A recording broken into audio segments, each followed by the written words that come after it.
ఇప్పుడు ఎవిస్ హాస్పిటల్ని సంప్రదించండి. స్కానింగ్ కూడా ఫ్రీగా చేస్తున్నారు. Avis hospitals.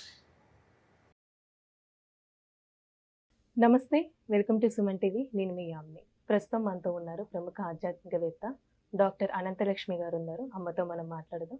నమస్తే అమ్మ. నమస్తే తల్లి.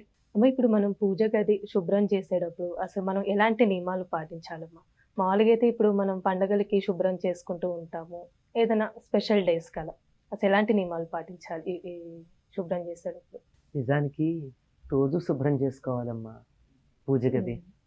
అస్సలు పూజ గదిలో బూజు కానీ దుమ్ము కానీ నిర్మాల్యం అంటారు, అంటే దేవుడికి పెట్టిన పూలు ఉండిపోవటం కానీ అలాగనుకున్నట్టయితే అది మంచిది కాదు.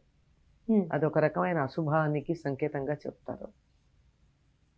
కనుక నిత్యం చేసుకుంటే మరీ మంచిది. పూజ గది అంటున్నారు మీరు, అందుకని నేను జాగ్రత్తగా చెప్తున్నాను. పూజ గది నిత్యం శుభ్రం చేసుకోవాలి. ఏమాత్రం బూజు లేకుండా చూసుకోవడం చాలా మంచిది. లేదు ఇప్పుడు మాకు అన్ని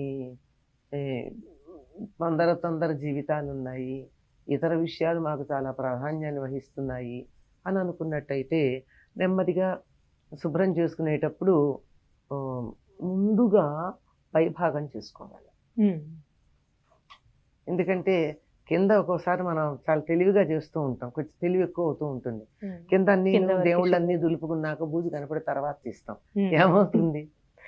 బూజు కింద పడదు కానీ బూజులోంచి ఉండే సన్నని దుమ్ము కింద పడుతుంది. అందువల్ల ముందు పైభాగం చేసుకుని తర్వాత అంతా తీసి పటాలు గోడలకి తగిలిస్తాం కనుక గోడలన్నీ పటాలు శుభ్రం చేసుకుని ఆ తర్వాత మందిరంలో ఉన్నటువంటి దేవుళ్ళని శుభ్రం చేసుకోవాలి. మీరు పాటించాల్సిన నియమాలు అన్నారు. అసలు దేవుడి గదిలోకి కానీ దేవుడు ఉన్న ప్రాంతానికి కానీ ఎవరైనా స్నానం చేయకుండా వెడతారా? వెళ్ళరు కదా. కనుక అది చెప్పక్కర్లేదు. చెప్పకుండా మనందరికీ తెలిసినటువంటి నియమమే స్నానం చేసి చక్కగా వెళ్ళి ఆ దేవుడి అన్నీ శుభ్రం చేయడం. ఇక్కడ సాధారణంగా ఏం చేస్తారంటే ఏదో ఒక దేవుడి స్తోత్రమో నామమో చేసుకుంటూ చెయ్యండి మంచిదన్నారు. నిజానికి వంట దగ్గర నుంచి నాకు తెలిసి చాలామంది ఆడవాళ్ళు దేవుడి స్తోత్రాలు చదువుతూనే చేస్తారు. మరి అట్లాంటప్పుడు పూజ గది శుభ్రం చేస్తూ దేవుడి స్తోత్రాలు చదవరా? చదువుతారు. కానీ దానికన్నా శ్రేష్టం ఏమిటంటే సాధారణంగా అభిషేకం చేసేటప్పుడు స్త్రీ సూక్తం పురుష సూక్తం లాంటివి చదువుతారు. అందుకని దేవుడి గది శుభ్రం చేస్తున్నప్పుడు అది కూడా శుభ్రంలో భాగమే గనక అటువంటి సూక్తాలు చదువుకుంటూ దేవుడికి సంబంధించినటువంటి స్తోత్రాలు ఏమైనా మనకు వచ్చినట్టు వాటిని పారాయణ చేసుకుంటూ స్తోత్రాలని, అవి కూడా ఎక్కువ లేవనుకోండి, నామజపం చేసుకుంటూ ఏదో ఒక నామం అవన్నీ చేసుకుంటూ చెయ్యడం శ్రేయస్కరం అని చెప్తారు. ఇంకొకటి ఏమిటంటే స్నానం చెయ్యడం అన్న చాలామంది చేస్తారు కానీ భోజనం చేసిన తర్వాత చెయ్యరు. ఎందుకంటే భోజనం చేసిన తర్వాత దేవుణ్ణి ముట్టుకోరు. ఇప్పుడు మామూలుగా ఎంత సంప్రదాయం అయిన కుటుంబంలో ఉన్న వాళ్ళన్నా స్నానం చేస్తారు, దేవుడికి దీపం పెట్టుకుని పూజ అంతా చేసుకుంటారు, నైవేద్యం పెడతారు, వీళ్ళు కూడా ఆత్మారాముడికి నైవేద్యం పెట్టుకుంటారు, అయిపోతుంది. అప్పుడు ఏదన్నా దేవుడి దగ్గర పడింది అనుకోండి, మరి ఏ బలి లాంటిదో పడితే తప్ప మామూలుగా పువ్వు పక్కకి వెళ్ళినా అవతల వెళ్ళినా బాగుండలేదు సర్దండి అంటే భోజనం చేస్తాను ముట్టుకోనంటారు. అంచేత భోజనం చేయకుండా చెయ్యాలి. అంతేకాకుండా పట్టుబట్ట మడి అని చెప్తూ ఉంటారు, కానీ పట్టుబట్ట కూడా దాంతో భోజనం చేస్తే పనికిరాదు. భోజనం ఒక్కసారి అంటూ ఒక వస్త్రంతో చేసినట్టయితే అది మళ్ళీ దేవుడి దగ్గరికి వెళ్ళడానికి పనికిరాదు, అది పక్కకు పెట్టేయాల్సిందే. కనుక చక్కగా ఉతికి ఆరేసినటువంటి శుభ్రమైన వస్త్రం కట్టుకోవాలి. దాంతో భోజనం చేస్తే వస్త్రము పనికిరాదు, చేసిన మనిషి పనికిరాదు. అందువల్ల భోజనానికి ముందే చేయాలి, శుభ్రమైనటువంటి వస్త్రం కట్టుకోవాలి. ఈ దేవుడి గదినంతా శుభ్రం చేసుకున్న తరువాత అప్పుడు విగ్రహాలని పటాలని శుభ్రం చేసుకోవాలి. ఎందుకంటే తర్వాత దుమ్ము పడుతుంది కనుక. దేవుడి విగ్రహాలని శుభ్రం చేయడాన్ని పులికాపు అన్న పదం వాడతారు. పులి అంటే పుల్లదనం. ఆ పుల్లగా ఉండేటటువంటి దాంట్లో శుభ్రం చేస్తామంటే చింతపండుతో కానీ నిమ్మరకాయతో కానీ వాటిని చక్కగా పెట్టి రుద్ది దానికి ఉన్నట్టు ఆ పైన పూర్వం మేము కుంకుడుకాయలతో చేసేవాళ్ళం.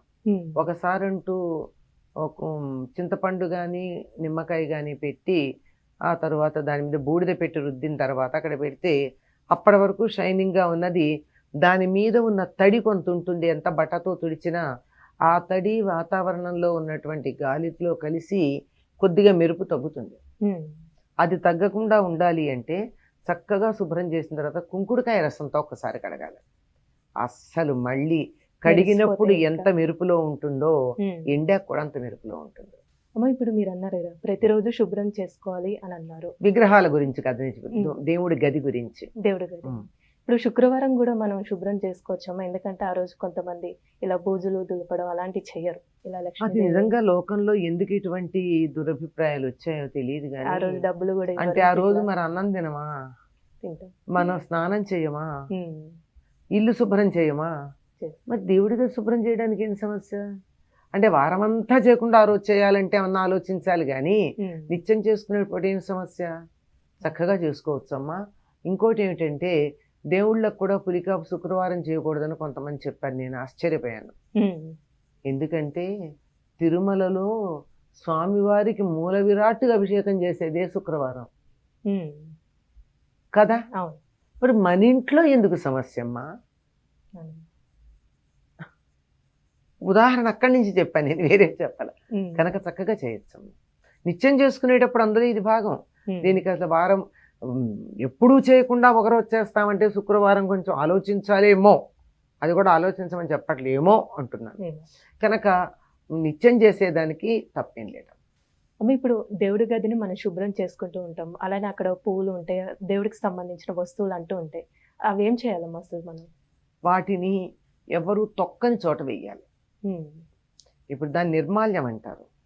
ఇప్పుడు దేవుడి గదిని శుభ్రం చేస్తూ ఉంటే దేవుడి మీద పెట్టిన పువ్వు ఎక్కడో కింద పడుతుంది ఆ. కదా, ఉమ్. పటం మీద అయితే ఆ పడిన దాన్ని మనం, అందుకే సాధారణంగా దేవుడి గదిని అన్ని చీపుళ్లతో తొడవరు, దానికి ప్రత్యేకంగా ఒకటి పెట్టుకుంటారు. అలాగే దానికి ప్రత్యేకంగా ఒక బట్ట పెట్టుకుంటారు. ఇంకా కొంతమంది అయితే అసలు చీపురుతో కూడా తొడవరు, చేత్తోనే తుడుచుకుంటూ వస్తారు బట్ట పెట్టుకుని, ఎంత దుమ్ము ఉన్నా. అదంతా దానికి అలా అయితే పక్కన పిండేస్తాం. కానీ అందులో దేవుడికి పెట్టిన పూలు కానీ, ఈ అగరొత్తుల నుంచి వచ్చినటువంటి బూడిద కానీ, దేవుడికి వాడగా మిగిలినటువంటి నీళ్లు అలాంటివి ఉంటాయి కదా, వీటిని తీసుకుని వెళ్ళి ఎవరు తొక్కని చోట పోస్తారు. అలానే సాధారణంగా నదిలో కూడా వేస్తారు. తులసి మొక్కను ఎవరు ఏం చేయరు గనక ఉమ్. తులసిలో వేస్తారు నీళ్లు మాత్రం, పూజ అది చేసిన నీళ్లు ఉంటే. ఈ పువ్వులు లాంటివి కనుక ఉన్నట్టయితే ఇక మా ఇంట్లో ఉన్న మొక్కలన్నీ అలాగో ఇలా కుదరదండి అనుకున్నప్పుడు ఒక బకెట్లో నీళ్లు తీసుకుని ఆ నీళ్లలో వీటిని వేసి ఉమ్. ఒక పూట అందులో ఉంచి అప్పుడు ఆ నీళ్లు ఎక్కడ తొక్కని చోట పోసేసి ఇవి ఎక్కడైనా వేసేయచ్చు. చాలా చక్కగా తెలియజేశారమ్మా, ధన్యవాదాలు. నమస్తే.